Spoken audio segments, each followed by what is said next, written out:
স্বাস্থ্য পরিষেবার মান উন্নয়নের লক্ষ্যে নিয়মিত মূল্যায়ন এই ধারাবাহিকতার অংশ হিসেবে শুক্রবার পশ্চিম লুধুয়া উপস্বাস্থ্য কেন্দ্রে উপস্থিত হয় জাতীয় স্বাস্থ্য মিশনের কেন্দ্রীয় পরিদর্শক দল NAQS অর্থাৎ national assurance of quality standards নির্ধারণের উদ্দেশ্যে সকাল 11:30 নাগাদ পশ্চিম লুধুয়া উপস্বাস্থ্য কেন্দ্রে পৌঁছান ডাক্তার প্রণয় দত্ত পশ্চিমবঙ্গ থেকে ও ডাক্তার প্রাঞ্জল তৈমনি অসম থেকে।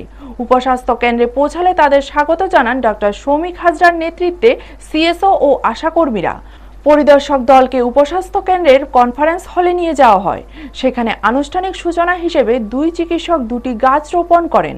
পরবর্তীতে NAQS এর চেকলিস্ট অনুসারে বিভিন্ন বিষয় নিয়ে বিস্তারিত আলোচনা হয়। প্রশ্নোত্তরের মাধ্যমে প্রয়োজনীয় তথ্য সংগ্রহ করেন পরিদর্শক দল।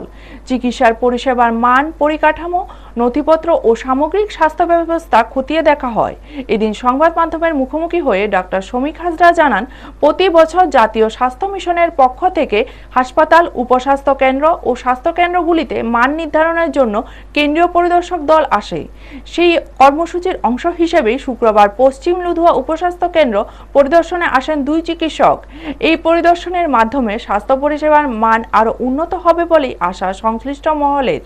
ব্যুরো রিপোর্ট, নিউজ তৎকাল 24।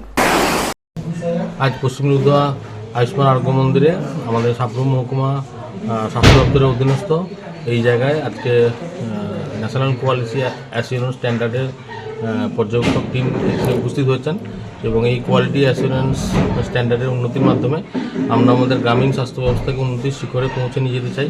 এখানে অনেকগুলি পার্ট আছে, এর মধ্যে infection control, patient safety, patient care এবং মানুষ গরিব যারা আছেন, যারা দুস্থ এবং পিছিয়ে পড়া শ্রেণীর মানুষ আছেন, তাদের যে হেলথ কেয়ার অ্যাক্সেস স্বাস্থ্য পরিষেবা তাদের দুয়ারে পৌঁছে দিতে, তাদের বাড়ির কাছে পৌঁছে দিতে যে গ্রামীণ স্বাস্থ্য ব্যবস্থার উন্নতিকরণে NAQS-এর একটা বিরাট ভূমিকা রয়েছে।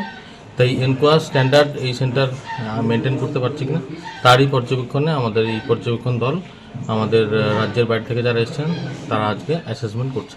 সাবরুমে আর কোনো উপস্বাস্থ্য কেন্দ্রে বা স্বাস্থ্যকেন্দ্রে যাওয়ার কোনো প্রোগ্রাম আছে কিনা? আজকে এই দল আমাদের এখানে এসেছেন, আরেকটা দল আমাদের সাবরুমেরই ইন্দিরানগর উপস্বাস্থ্য কেন্দ্রে অলরেডি ওখানেও ভার্চুয়াল অ্যাসেসমেন্ট চলছে।